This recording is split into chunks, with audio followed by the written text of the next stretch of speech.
The war room fell silent when Admiral Kethvar's communicator crackled to life. The Zaltharian commander, his 6 arms spread across the holographic battlefield display, froze as the message filtered through the translation matrix. Around him, officers from 12 different species stopped their discussions, their various forms of eyes, sensors, and perception organs turning toward the communication device.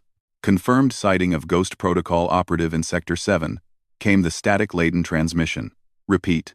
Ghost Protocol is active in the combat zone. Admiral Kethvar's primary breathing apparatus wheezed as he processed the information. His secondary arms began trembling, a physiological response his species couldn't control when faced with extreme stress. The other commanders in the room exchanged glances that transcended species barriers.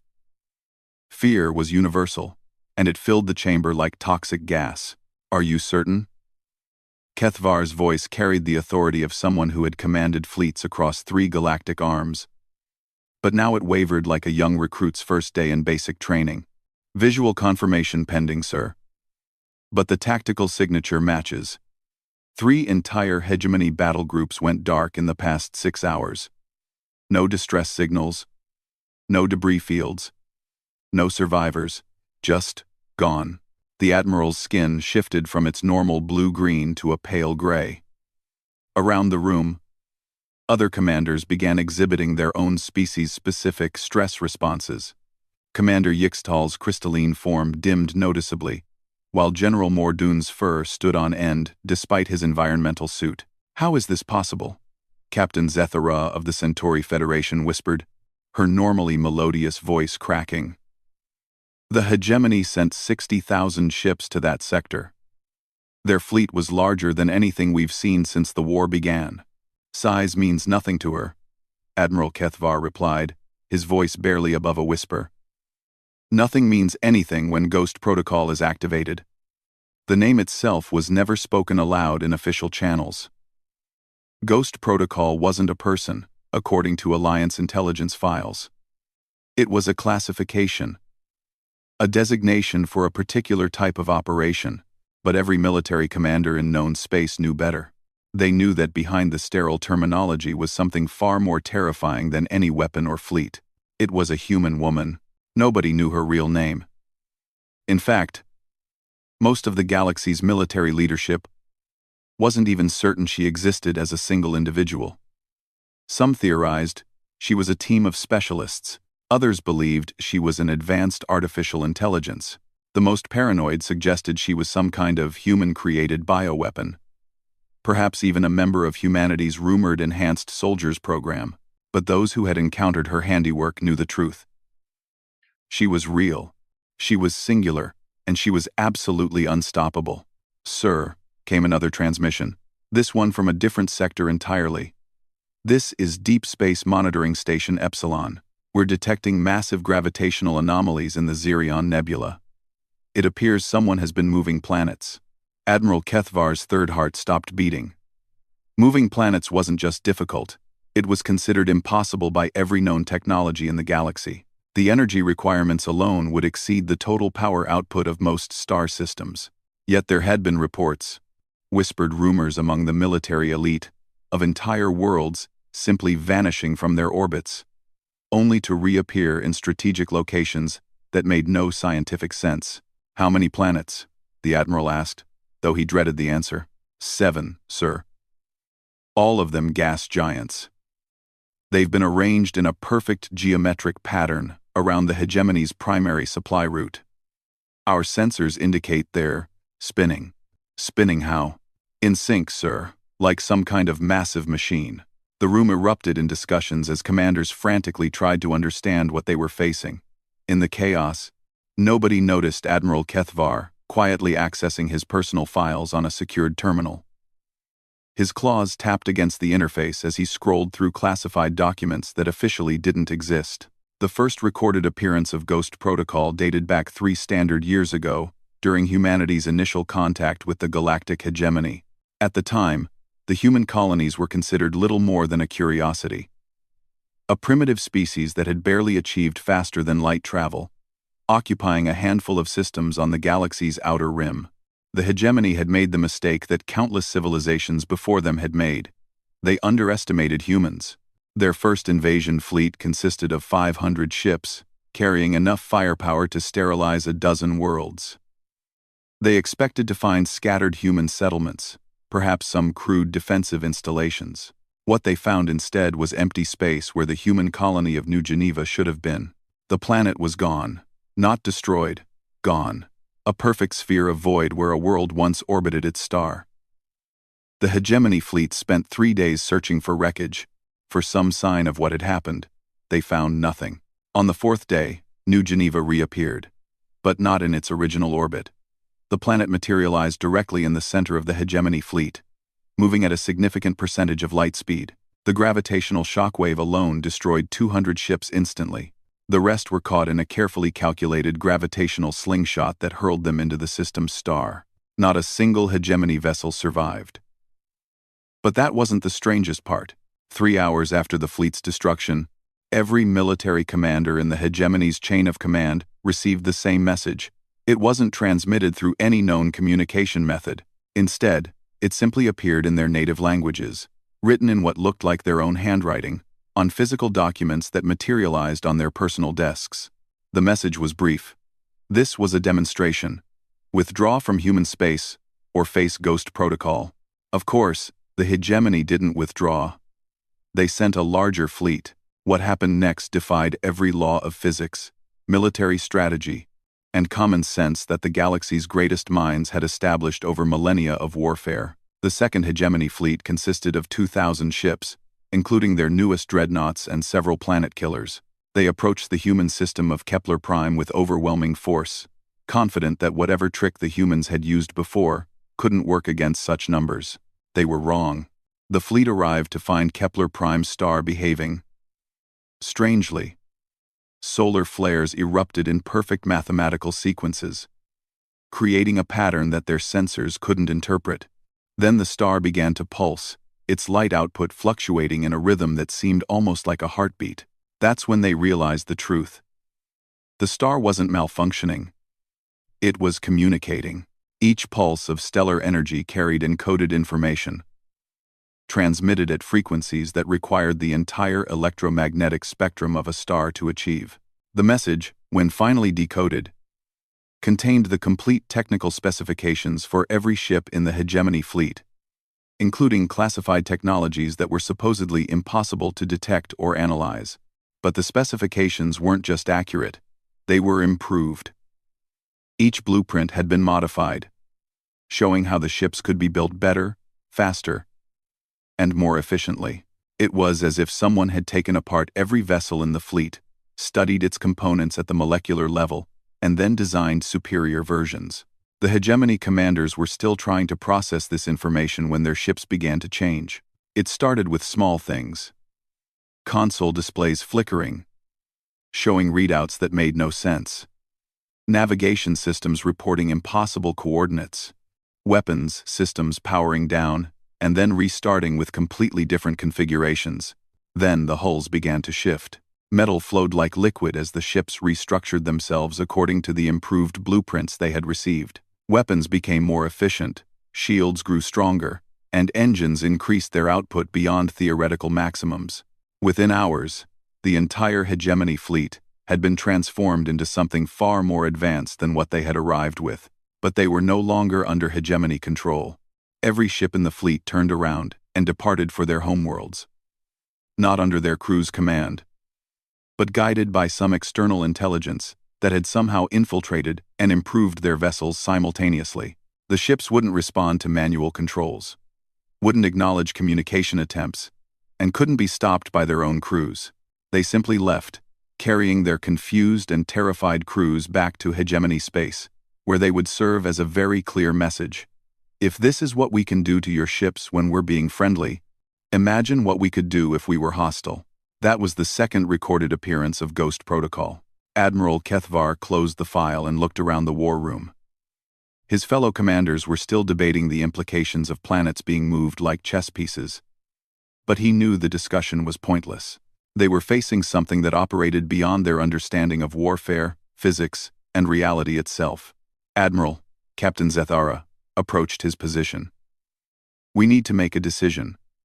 Our combined fleets are the largest military force the Alliance has ever assembled.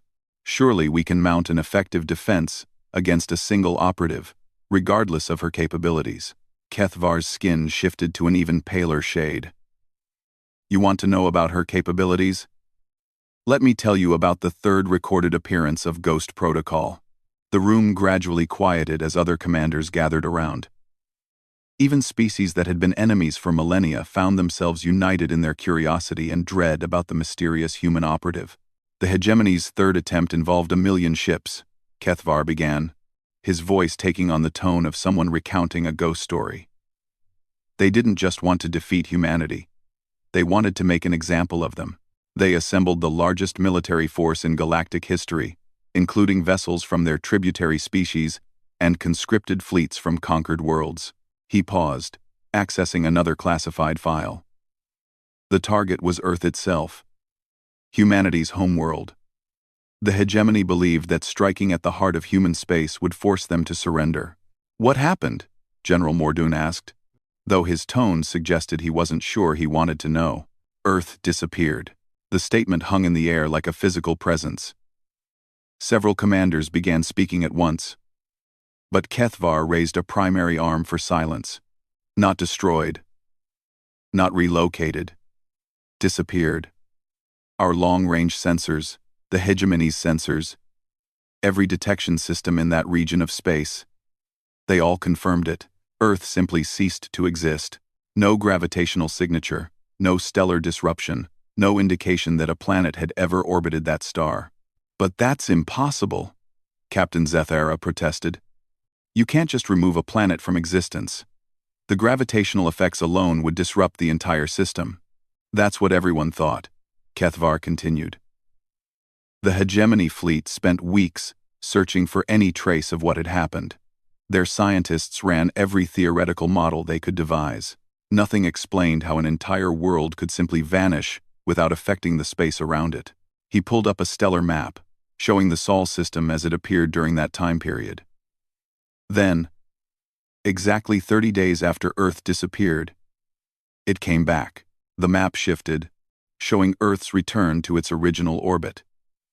But there were additional markers indicating massive changes to the system's configuration. When Earth reappeared, it brought friends. 73 additional worlds, all of them arranged in a perfect defensive grid throughout the Sol system. Planets from dozens of different star systems, somehow transported across thousands of light years and positioned with mathematical precision. The energy requirements. Commander Yixtal's crystalline form flickered with agitation. Moving one planet is beyond our technology. Moving 74 would require more power than our civilization has ever generated. It gets worse, Kethvar said. Analysis of the relocated planets showed that they weren't random selections. Each world had been chosen for specific strategic purposes, gas giants positioned to create gravitational obstacles for approaching fleets. Rocky planets placed to serve as forward bases. Ice worlds converted into massive ammunition depots. He highlighted different sections of the map as he spoke, but the most disturbing discovery was that all 73 additional planets were inhabited, not by their original populations, but by humans. Billions of humans who claimed to be refugees from worlds that the hegemony had supposedly never attacked. What do you mean? General Mordoon's fur was now standing at maximum extension. The humans on those worlds told a consistent story. They said that Ghost Protocol had evacuated them from their home planets just before hegemony attacks that hadn't happened yet. According to their accounts, she had somehow predicted every world the hegemony would target and moved the populations to safety before the invasions could begin. The implications of this revelation created a heavy silence in the room. They weren't just dealing with someone who could move planets or control enemy fleets. They were facing an intelligence that could predict future military actions and act on that knowledge. The hegemony fleet.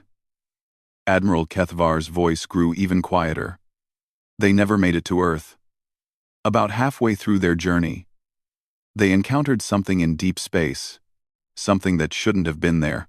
He activated another display, showing what appeared to be a massive structure floating in the void between stars.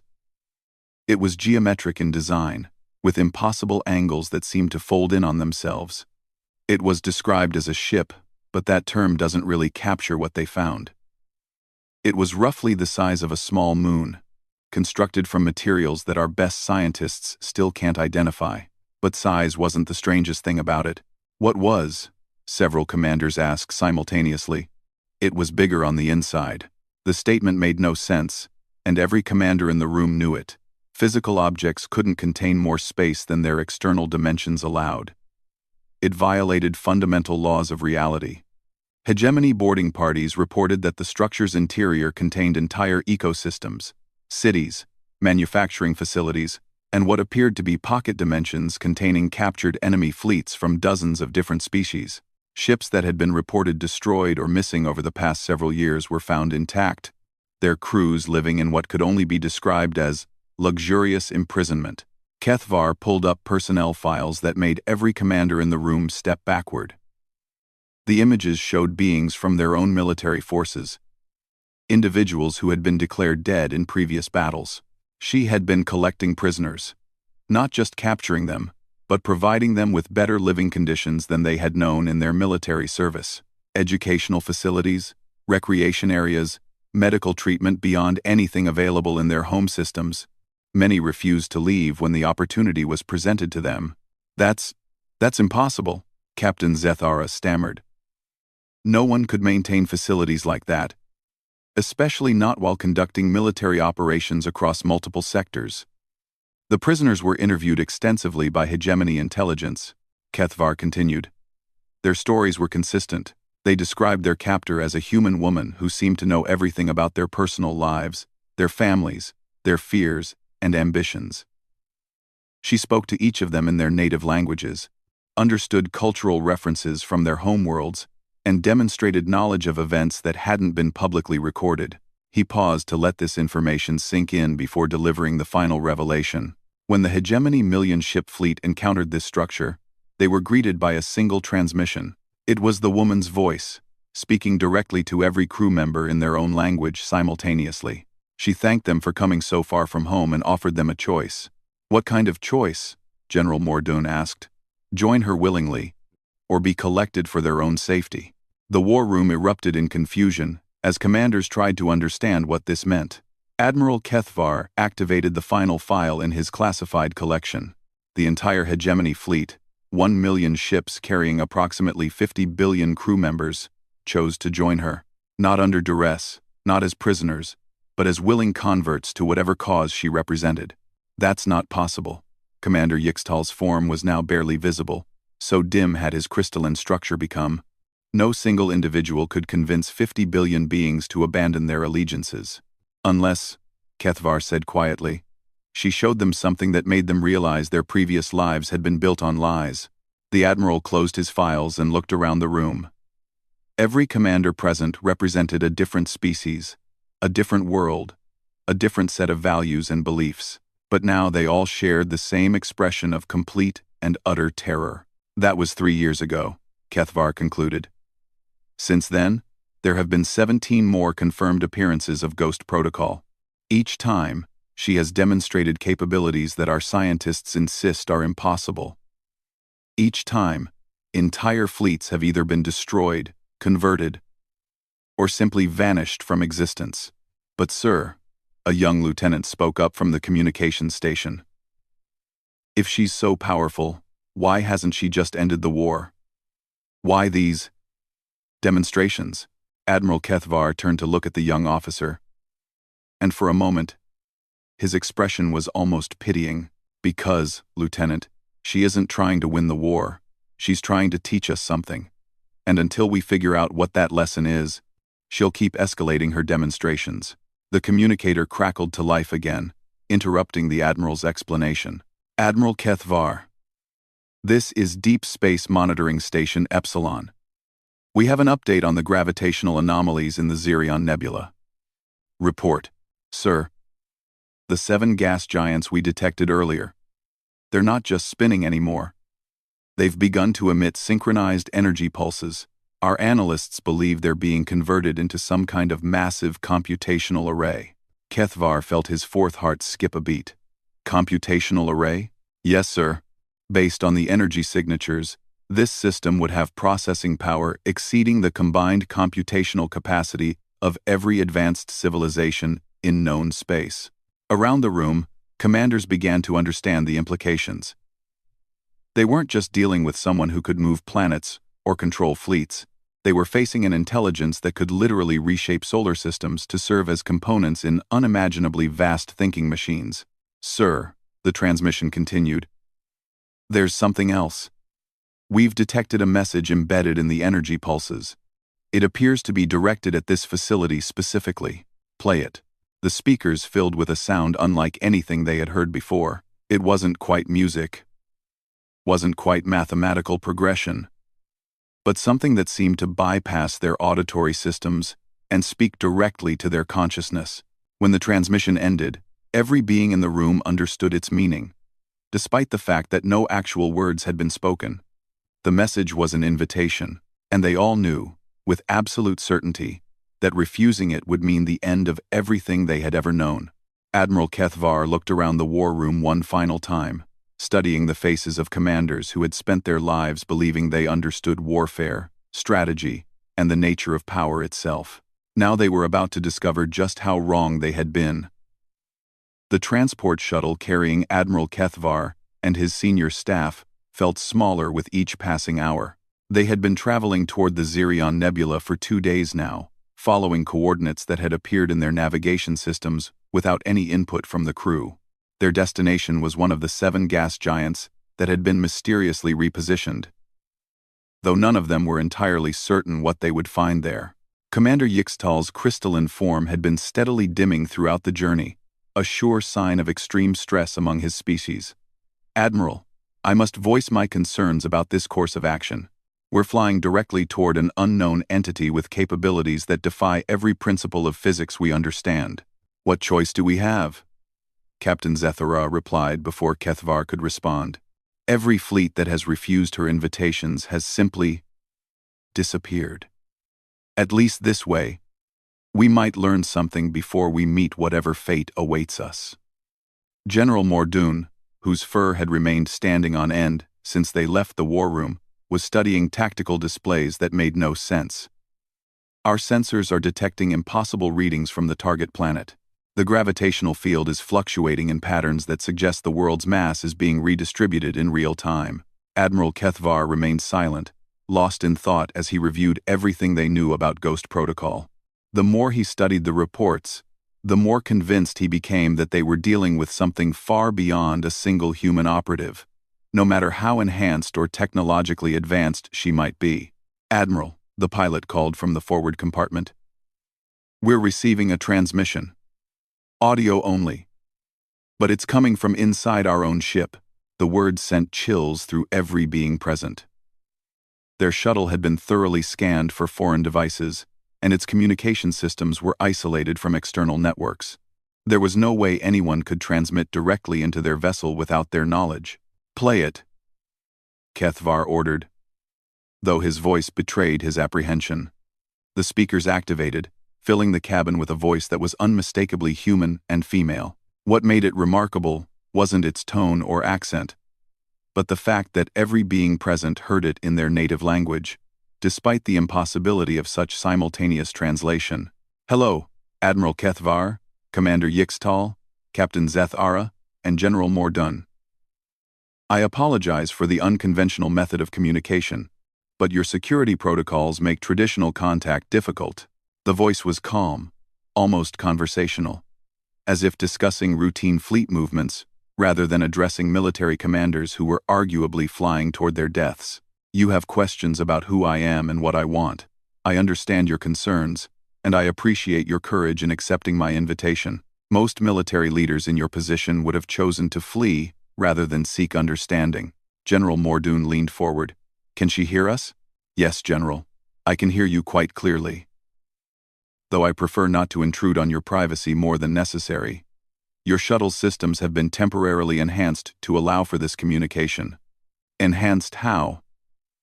Commander Yixtal's dim form flickered with curiosity despite his fear. Your communication array is now capable of quantum entanglement transmission. Your sensors can detect energy signatures across 17 different dimensional phases. Your navigation system has access to gravitational mapping data for approximately 40% of this galaxy. These upgrades will remain functional for the duration of our meeting. Captain Zethara checked her instruments and found that everything the voice claimed was true. Their modest transport shuttle was now displaying sensor readings that would normally require a fleet of specialized science vessels to achieve. "Who are you?" Admiral Kethvar finally asked the question that had been haunting military commanders across the galaxy. "I am Dr. Sarah Chen, formerly of the Human Colonial Research Division. I was a xenobiology specialist with secondary expertise in quantum mechanics and consciousness studies. I have been dead for approximately 4 years." The statement created a heavy silence in the shuttle. Each commander processed this information according to their species' understanding of death, but none could reconcile it with their current situation. "That's impossible," Captain Zethara whispered. "Many things about our current situation are impossible, Captain. Yet here we are, having a conversation across species barriers that shouldn't be surmountable, while traveling toward a planet that was moved from its original star system through methods that violate fundamental laws of physics." "Doctor," Chen's voice remained patient, almost amused. "I understand your confusion. Death, as most species understand it, is indeed a binary state. But consciousness, it turns out, is far more complicated than any of our civilizations realized." "Explain," Admiral Kethvar demanded, falling back on military directness when faced with concepts that defied reason. "I died during the first hegemony attack on my research station. It was located in a system your people knew as Kepler 442, though we called it Haven. The hegemony wanted our xenobiology research, particularly our studies on consciousness transfer between different species. The shuttle's enhanced sensors began displaying images that none of them had requested. They showed a research facility orbiting a blue-white star, with several smaller installations scattered throughout the system. What you're seeing is Haven as it existed 4 years ago. The hegemony believed that humans had developed some kind of technology for transferring consciousness between bodies. They weren't entirely wrong, but they misunderstood the scope of our research. The images shifted, showing hegemony ships approaching the research station. The attacking fleet was massive, consisting of vessels from multiple species that had been absorbed into the hegemony's empire. We weren't studying consciousness transfer for military applications. We were investigating the fundamental nature of consciousness itself. How does awareness arise from matter? How does a collection of neural networks become a thinking, feeling being? How do different species maintain individual identity while sharing collective knowledge? The display showed the research station's destruction in painful detail. Weapons fire tore through the facility's shielding, while escape pods launched in every direction. Most were intercepted by hegemony fighters. I was in Laboratory 7 when the station was breached. I was working on what we called the Consciousness Resonance Project, an attempt to create a technological interface that could allow direct mind-to-mind communication between different species. Admiral Kethvar watched the displays with growing horror. The hegemony forces were systematically destroying everything, making no effort to preserve the research they had supposedly come to capture. The laboratory's power core was damaged during the attack. I had perhaps 30 seconds before the containment field collapsed and killed everyone in the facility. I made a choice that I'm still not certain was wise. "What choice?" General Mordoon asked. "I activated the consciousness resonance device while standing directly in its field effect. The theory was that consciousness could be temporarily separated from its biological substrate and maintained in a quantum coherent state. The reality was different. The images on their displays shifted again, showing technical diagrams that hurt to look at. They depicted machines that seemed to exist in more dimensions than space should allow, with components that folded through reality in ways that made their eyes water. Instead of transferring my consciousness to another body, the device somehow expanded it. I became aware of every quantum interaction within the laboratory, then the station, then the entire star system. I could feel the thoughts of every living being within range, human, hegemony, and even some species I had never encountered before. "That's not possible," Commander Yixtal protested, though his voice lacked conviction. You're correct. It shouldn't be possible.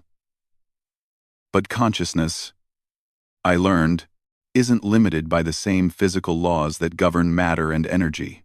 When properly resonated, awareness can exist as a fundamental force, like gravity or electromagnetism. The shuttle's sensors began detecting their destination planet. What they saw made no sense, according to any scientific framework they understood. The gas giant appeared to be hollow, its atmospheric layers rotating around a core that consisted of pure energy rather than solid matter. The difficult part wasn't maintaining consciousness without a biological body. The difficult part was learning to limit my awareness. Without proper boundaries, expanded consciousness tends to absorb everything it encounters. I spent several months learning how to interact with reality without accidentally consuming it. Consuming it?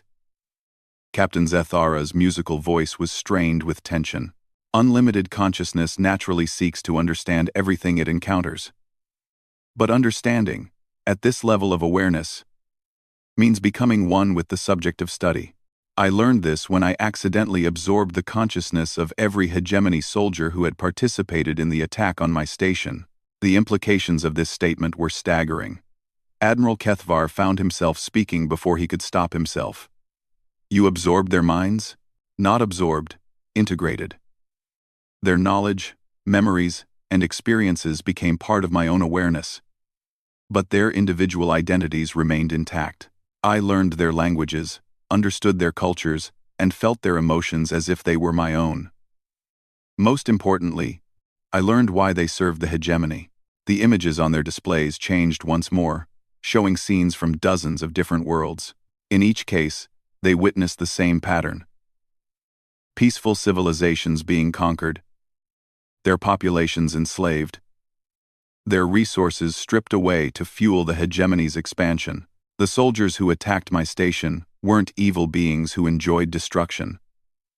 They were conscripted soldiers from conquered worlds, forced to fight for the very empire that had destroyed their homes. They served the hegemony because their families were held hostage, because they had been conditioned to believe resistance was impossible, because they saw no other path to survival. General Mordun's fur began to settle slightly. So you decided to help them? I decided to help everyone. But first, I had to learn how to use my expanded capabilities without causing more harm than good. Consciousness resonance allows for manipulation of matter and energy at the quantum level, but it requires precise control to avoid unintended consequences. The planet they were approaching began to change before their eyes. Its atmospheric layers peeled back like flower petals, revealing an interior that defied description. Instead of the expected rocky core, they saw what appeared to be a vast city floating in space, with architecture that seemed to grow and shift according to mathematical principles beyond their comprehension. This planet serves as my primary research facility. I've been studying ways to safely reverse the consciousness integration process to help absorbed individuals reclaim their independence while retaining the benefits of shared knowledge. How many have you absorbed? Admiral Kethvar asked.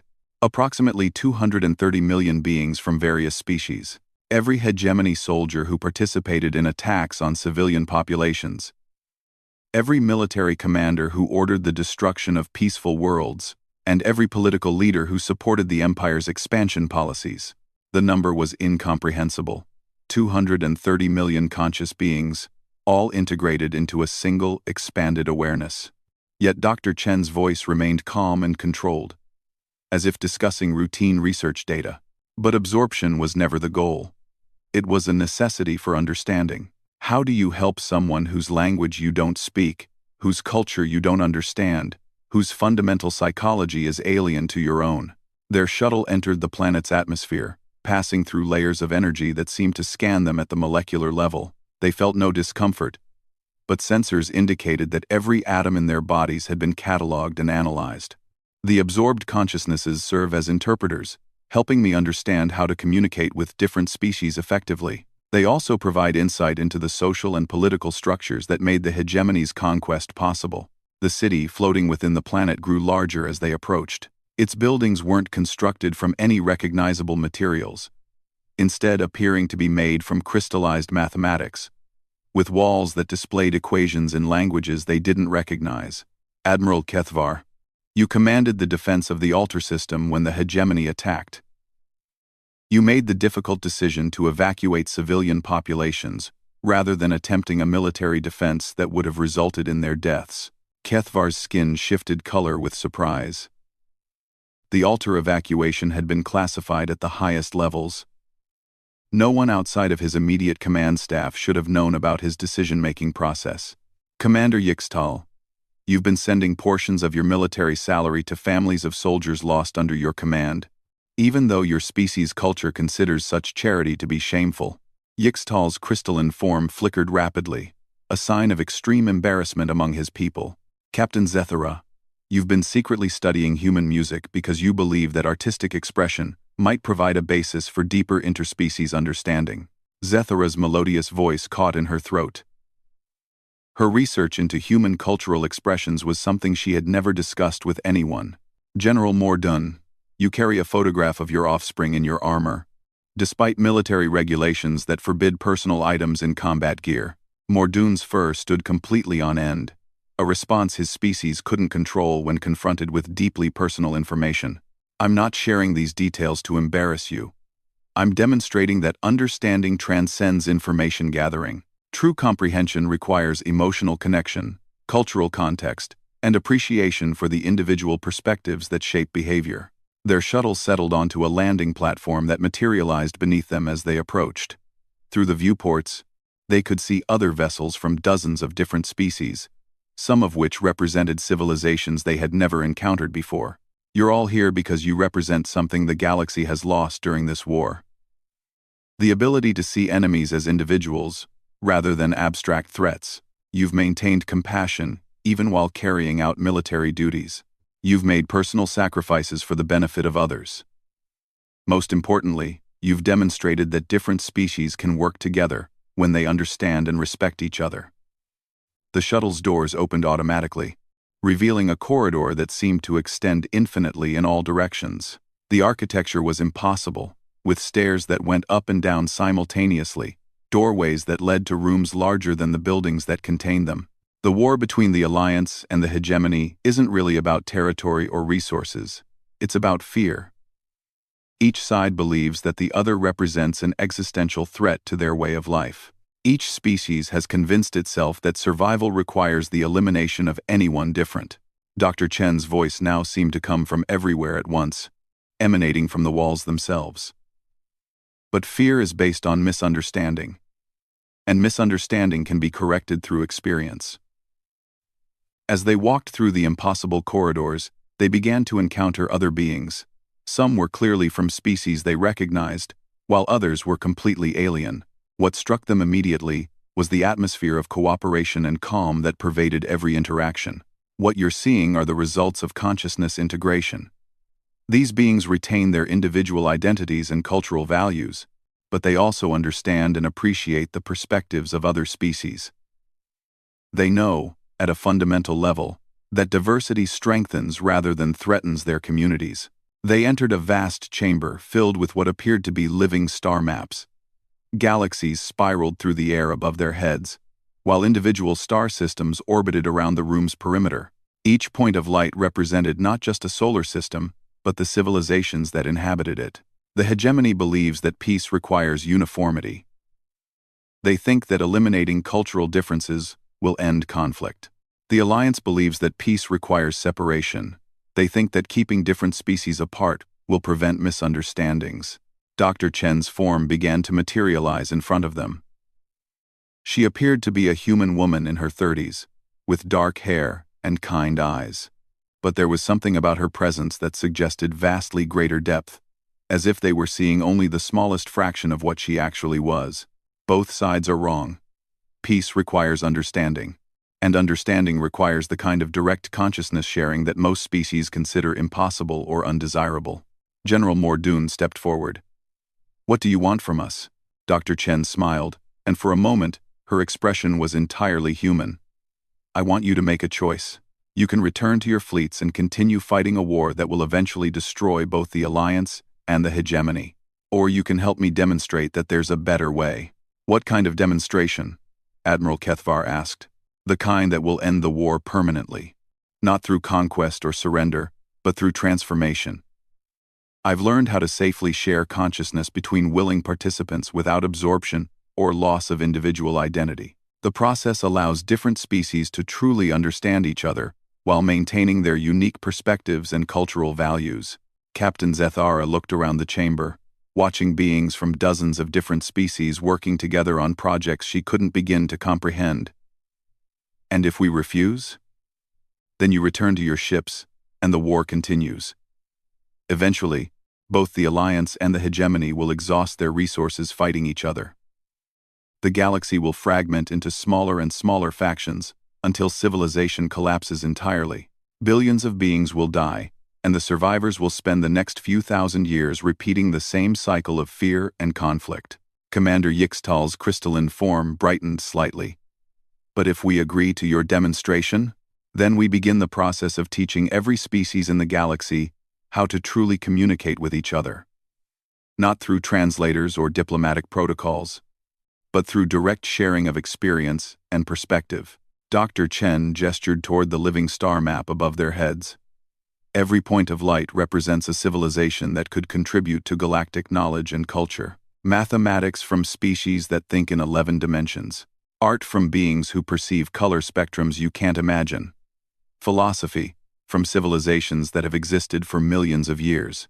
The images shifted, showing scenes of cooperation and discovery that took their breath away.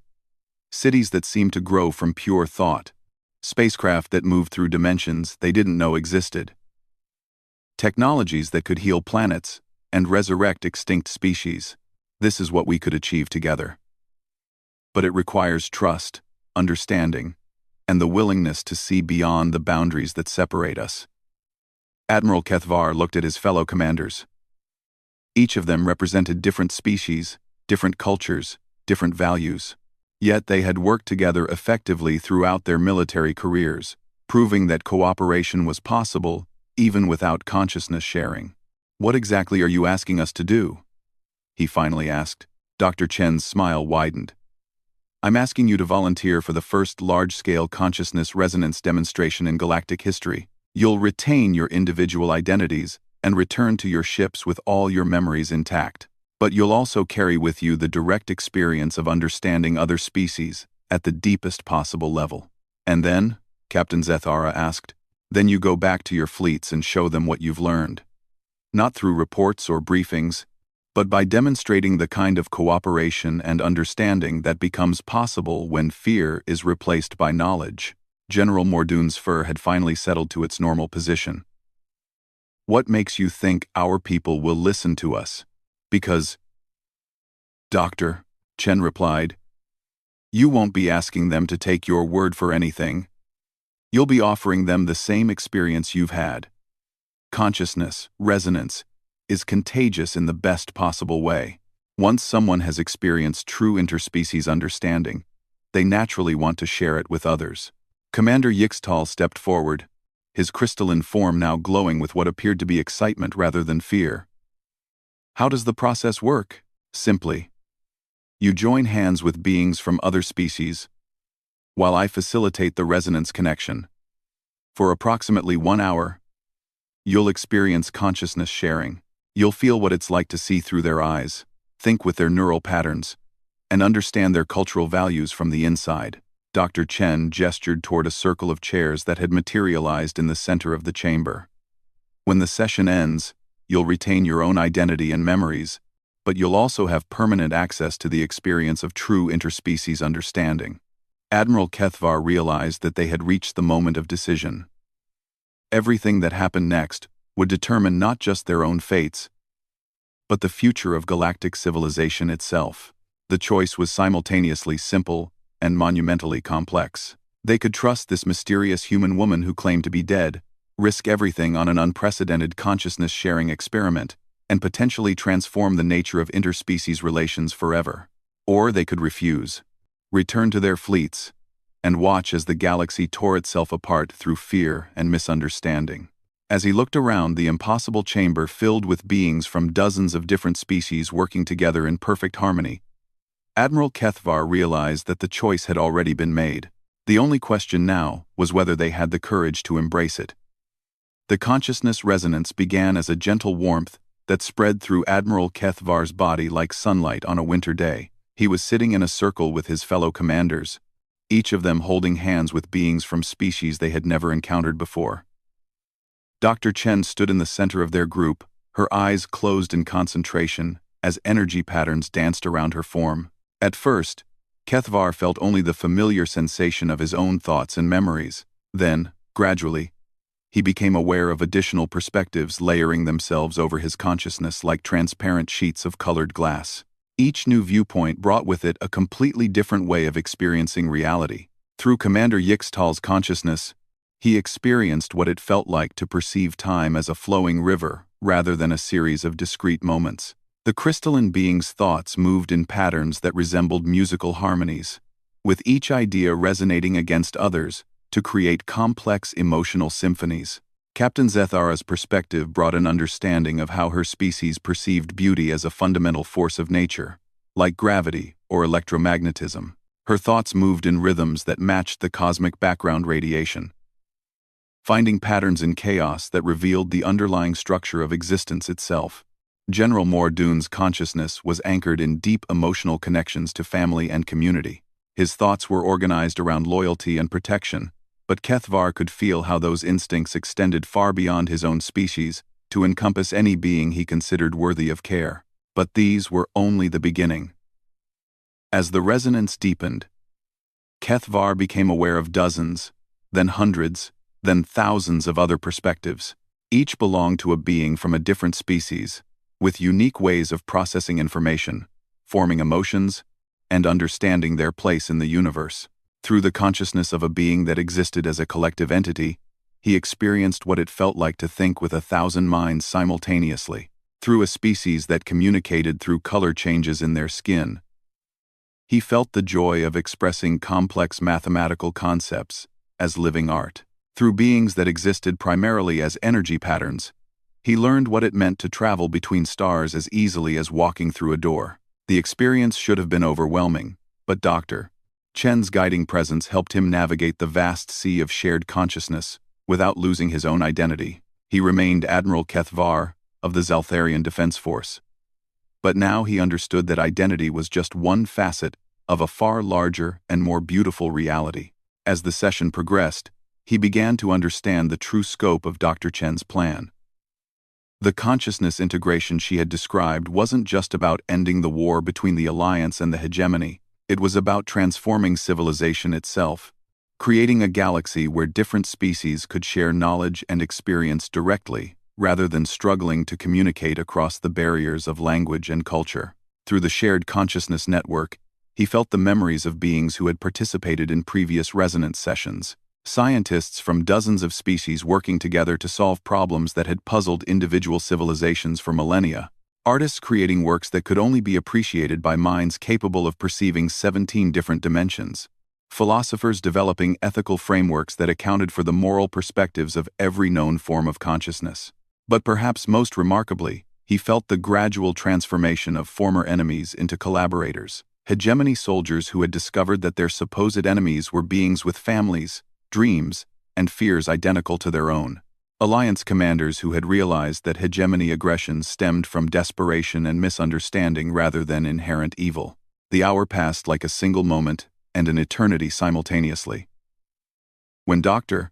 Chen gently ended the resonance connection, Kethvar found himself back in his own body, but profoundly changed. He still possessed all his original memories and personality traits, but now they existed within a vastly expanded understanding of what consciousness could become. "How do you feel?" Dr. Chen asked, though her voice now carried harmonics that allowed him to understand the emotional context behind her words. "Different," Captain Zethara replied, her melodious voice now layered with musical patterns that conveyed meaning beyond mere words. "I can still hear their thoughts, but they're like echoes, gentle reminders of other ways of being." Commander Yixtal's crystalline form was now pulsing with patterns that Kethvar somehow understood, represented deep satisfaction and wonder. The mathematical beauty of it all. "I never realized how limited my perception was before." General Mordoon was studying his hands with fascination. I can feel the quantum interactions in my own cellular structure, and somehow, I know that every other being in the galaxy is experiencing similar processes, just expressed through different biological or energy-based systems. Admiral Kethvar nodded, understanding exactly what his fellow commanders meant. The consciousness resonance had given them access to ways of thinking and perceiving that their individual species had never developed, while somehow enhancing rather than diminishing their original capabilities.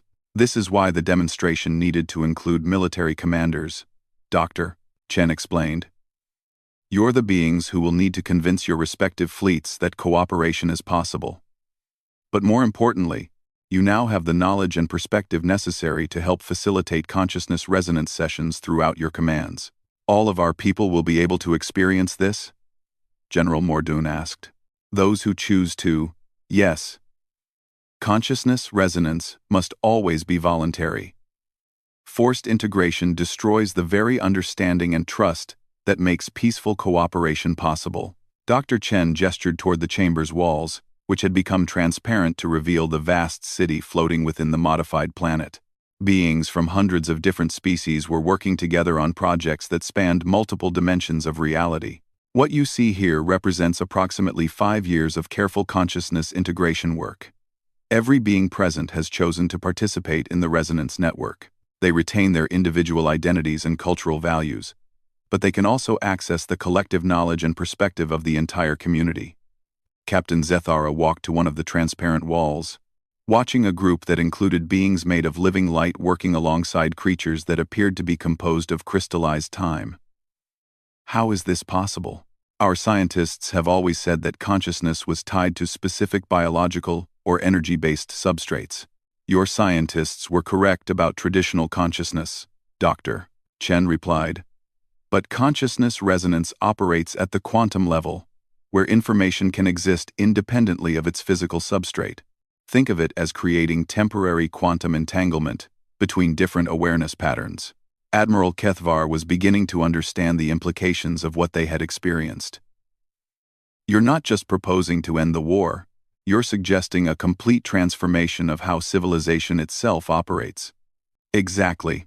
Wars occur because different groups believe that their survival depends on the defeat or elimination of others. But when you truly understand another being's perspective, when you've felt their fears and dreams as your own, it becomes impossible to see them as an enemy.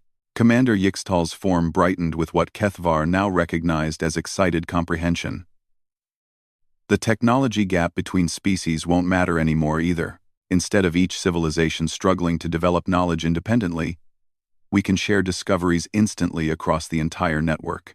The efficiency gains alone would be staggering, General Mordoon added. No more reinventing the same technologies. No more making the same mistakes that other species have already learned from.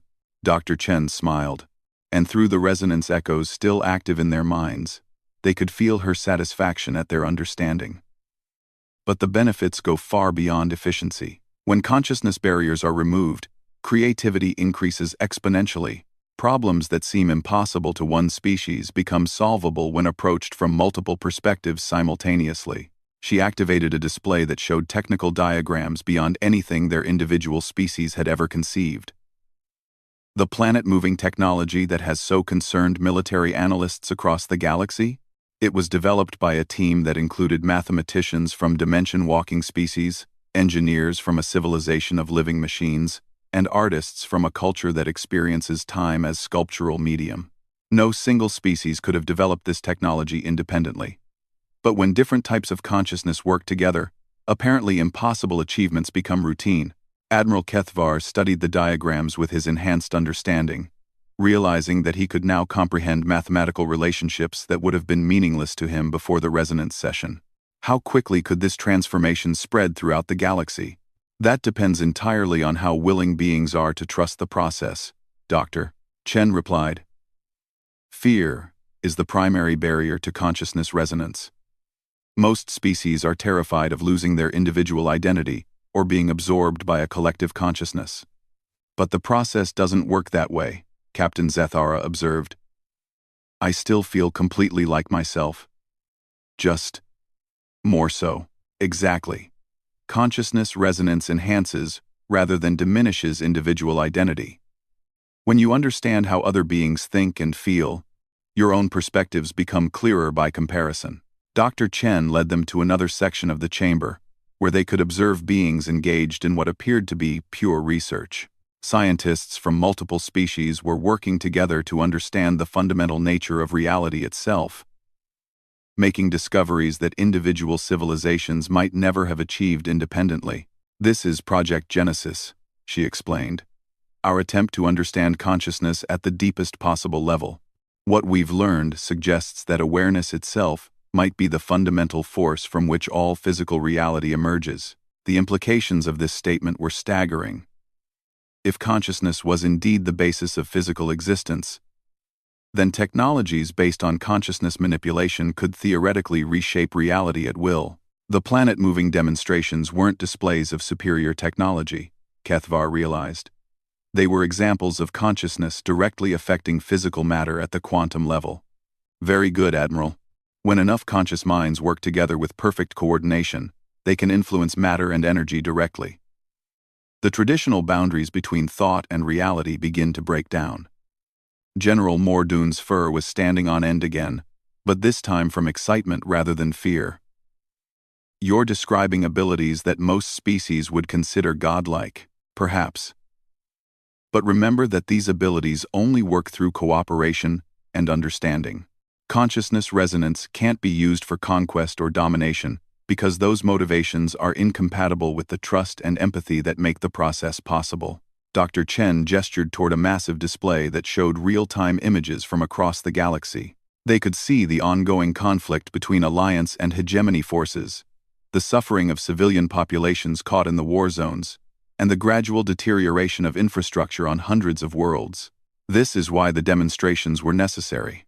Military forces had to see capabilities that couldn't be achieved through traditional technology or strategy. Otherwise, leaders on both sides would have continued believing that victory was possible through sufficient force. But now they know better, Commander Yixtal observed, his crystalline form pulsing with patterns of satisfaction. Now they know that continued conflict will only lead to mutual destruction. Both the Alliance and the hegemony have encountered capabilities that make their military advantages meaningless. They're faced with a choice. Continue fighting until both civilizations collapse, or accept the possibility of a fundamentally different approach to interspecies relations. Admiral Kethvar understood his role in the larger plan. You want us to return to our fleets and offer consciousness resonance as an alternative to warfare. I want you to offer your people the same choice I've offered you. They can experience consciousness resonance themselves and make informed decisions about their future, or they can continue fighting a war that can't be won through traditional means. Captain Zeth-Ara was studying her enhanced understanding of her own species' psychology. What about beings who refuse to participate? Who prefer isolation to integration? They're free to make that choice, Doctor, Chen replied. Consciousness resonance networks can't function through coercion. But I expect that most beings, once they understand what's being offered, will choose to participate. The advantages are too obvious to ignore, General Mordoon agreed. Access to the combined knowledge of hundreds of species. The ability to truly understand different perspectives. The end of fear-based conflict. Plus the personal benefits, Commander Yixtal added. I feel more like myself than I ever have before. But I also feel connected to something larger and more meaningful than anything I could achieve alone. Dr. Chen nodded approvingly. That's the key insight. Consciousness resonance doesn't diminish individual identity. It provides a context that makes individual perspectives more valuable and significant. She led them to a final chamber where they could observe the planet's communication systems. Massive arrays of consciousness resonance equipment were preparing to broadcast throughout the galaxy, offering the same choice to every sentient being in known space. The demonstration phase is ending, she announced. Within the next few hours, every military commander and political leader in the galaxy will receive an invitation to experience consciousness resonance themselves. They'll have the same choice you've had. Trust the process and discover what interspecies cooperation can achieve, or continue the path that leads to mutual destruction. Admiral Kethvar realized that they were witnessing a historical moment of unprecedented significance. The entire nature of galactic civilization was about to change, and they had been chosen to serve as the bridge between the old reality and the new one. "What about you?" Captain Zethara asked. "What happens to Dr. Sarah Chen once consciousness resonance spreads throughout the galaxy?" The human woman smiled, and for a moment, they could see the vast network of integrated consciousness that she had become. Hundreds of millions of minds working together in perfect harmony, each retaining their individual identity while contributing to a collective intelligence beyond anything the galaxy had ever known. "I'll continue doing what I've always done. Research.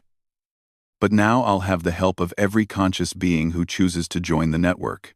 We'll explore the deepest questions of existence together. The nature of consciousness itself. The possibility of communication with other galaxies. The potential for consciousness to transcend physical reality entirely. And if some species refuse to participate in the network," General Mordoon asked, "then they'll continue to exist as they always have." The Consciousness Resonance Network isn't about creating uniformity or eliminating diversity. It's about making cooperation and understanding possible for those who choose it. Dr. Chen led them back toward their shuttle, which had been prepared for departure. "Your mission, if you choose to accept it, is to return to your fleets and offer your people the same choice you've experienced.